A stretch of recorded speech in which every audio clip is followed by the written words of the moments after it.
জামদানি বাংলাদেশের শীতলক্ষ্যা নদীর তীর থেকে উৎপত্তি হওয়া জামদানি বহন করছে শত শত বছরের ঐতিহ্য আর শিল্পকলা।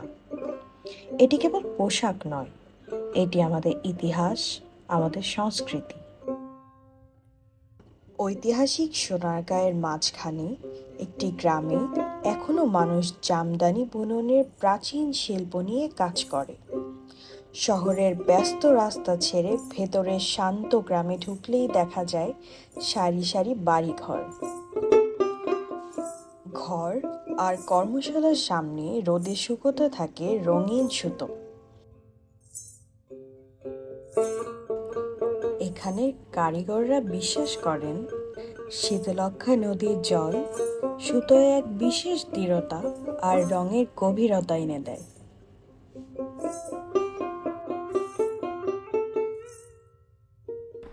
আমি তো শাড়ির কাজ করতেছি 1997-এর শুরুতে। 1997-এর দিকে আমি শুরু করছি, তা এখনো কাজ করতেছি, দেখতেছি কাজ। বয়স এই যে 42-এর মতন চলতেছে। 15-র আগে প্রায় তো 10-11 শুরু। আমি বংশপরম্পরাভাবেই ভাবেই, যেমন আমার দাদা কাজ করছে, আমার দাদার সাথে আমি কাজ শিখছি। পরে আমার বাবা কাজ করছে, আমার যেমন বাপ চাচারা 5 ভাই, 4 ভাই পুরোই এটা শাড়ি কাজ জানে। যেমন এটা হচ্ছে কি আপনার রেশম সুতা, এই যে যেটা নাকি বিমের সুতাটা, এটা হচ্ছে কি রেশম সুতা। আর যেটা নাকি আপনার এই যে কাজের সুতা, তারপরে বাইনের সুতা, এটা হচ্ছে কি আপনার সুতি সুতা। লোকাল ভাষায় আর তো কোনো নাম নাই। আমরা যেমন দুইটা মিলিতভাবে আমরা হাফ সিলের শাড়ি বলি আর কি। এটারে বলে আলামিন 40-এর। এটা হচ্ছে সুতি। এটার উপরে আপনার কাউন্ট আর কি হয়, এই নির্ধারিত করা হয় আর কি। সর্বনিম্ন ইস্তিকা দেওয়া যাইতেছে 120 কাউন্ট, 140 কাউন্টের শাড়িও আমরা করি। আর নর্মালি দেওয়া যাইতেছে এই আমরা 84 কাউন্ট, আর হচ্ছে 80 কাউন্টটা সবচেয়ে বেশি। নতুন করে কিছু ডিজাইন, যেমন আমি নিজের তেনই অনেক রকমের এই বই কিংবা ইয়াতে দেখে আমি নতুন নতুন কিছু ডিজাইন করতেছি। তা সেটা আমি একবার করে ফেললে এটা আমার মাথায় মস্ত হয়ে যায়।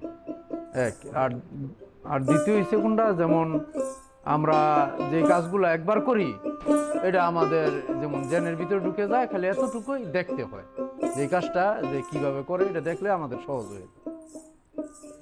জামদানি বুনতে 2 জন লাগে। জামদানি 2 জন ছাড়া যদি কাজ করে তাহলে সেটা জামদানি না। 2 জনের কাজ করা হয়েছে গিয়ে, যেমন বেশিরভাগই কাজ হয়েছে গিয়ে, যেমন বাম সাইডে যে কাজ করতেছে সে আমার সাথে ডিজাইনের অর্ধেক অর্ধেক একটা পার্টনার হিসেবে কাজ করতেছে, ডিজাইন তোলাটার আর কি। আর বাকি দেওয়া যাইতেছে আবার মাকু হ্যান্ডেল করা, বাম সাইডের তেন একটা কারিগরের পক্ষে সম্ভব না একলা, ওইটার কাজ করতেছে। দাদা 2 জন ছাড়া এটা অসম্ভব হই, কারণ এটা তো পানার হয়েছে প্রায় 46-এর মতন। তাই একসাথে মুরা কাজ করে গিয়ে আবার ওইদিকে কাজ করা এটা অসম্ভব হয়ে, আর একলা হয়ও না। দেখা যাইতেছে তোমার কাজ শিখতে গেলে এই মোটামুটি দেওয়া যাইতেছে কারো সময় লেগে যাইবো ওই 4-5 মাস, আবার কারো সময় লেগে যাইবো 2-3 মাস। এই বিষয়টা আর কি, যে বাম সাইডের কাজটা 2-3 মাস লাগবো শিখতে, আর ডান সাইডের কাজটাই সময় লেগে যাবে বেশি। যেমন ডান সাইডের কাজ শিখতে গেলে তোমার মনে করো প্রায় আরো যেমন 6-7 মাস বেশি লাগবে। জামদানি হচ্ছে লাস্ট আমি বানাইছিলাম হয়েছে গিয়া 1.5 লাখ টাকা সর্বোচ্চ। যেমন সুতার কোয়ালিটি যদি উঠেন ভালো হয় তাহলে দেওয়া যাইতেছে এই সর্বশেষ হইতে পারে 3 লাখ টাকার মতন। এই আর উপরে দেওয়া সম্ভব। একটা শাড়ির দাম 1 লাখ টাকা যদি হয় কিংবা 10,000 টাকা হোক, সেটা বিষয় না। গঠন হয়েছে শাড়িটা যত্ন হতে হবে এমন ভাবে, যেমন অনেক মানুষের ওয়ার্ডরোব রাখে, বাড়িতে ওয়ার্ডরোব থাকে, ওই যে নাকি ওই যে হার্ডওয়ারের দোকানে চিকুন করে প্লাস্টিক পাইপ বেছে, একটা শাড়ির মাপ নিয়ে 46 কিংবা 47 একটা মাপ নিয়ে ওই পাইপটা যদি দেওয়া যাইতেছে কিনা, যদি সে পেঁচায় পেঁচায়া মোড়ায় থুয়ে দেয়, হ্যাঁ এভাবে পেঁচায় থুয়ে, তাহলে দেওয়া যাইতেছে শাড়িটা অনেক দিন পর্যন্ত, যেমন 2-4-20 বছরও আশা করি কিচ্ছু হবে না। কাটা ওয়াশটা করাইতে হয়। যেমন অনেক জায়গায় ময়লা লেগে যায়, ইচ্ছাকৃতভাবে আবার অনিচ্ছাকৃতভাবে হোক। না না না, নর্মাল কাপড়ের মতন ঢলে দেওয়া যাবে না। তারপরে আবার দেওয়া যাইতেছে ওই কাপড়টা এই করা যাবে না, যেমন এই কি জানি কয় ওই যে ওয়াশিং মেশিনে দেয়, এই মেশিনেও দেওয়া যাবে না। আবার দেওয়া যাইতেছে ডাই ওয়াশে দেয়, সেটাও দেওয়া যাবে না। মেরামতের জন্য আমাদের কাছে দিতে হবে, কাটা ওয়াশের জন্য। কাটা ওয়াশের জন্য দিলে আবার শাড়িটা নতুন হয়ে গেল।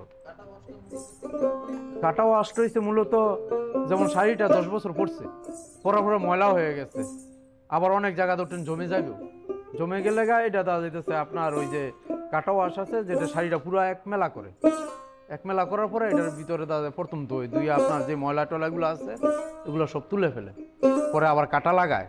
আপনার এই কত বাদে বাদে এক হাত বাদে বাদে কাটা লাগায়, কাটা লাগাইয়া এটা আবার মনে করো নতুন করে আবার মার দেয়।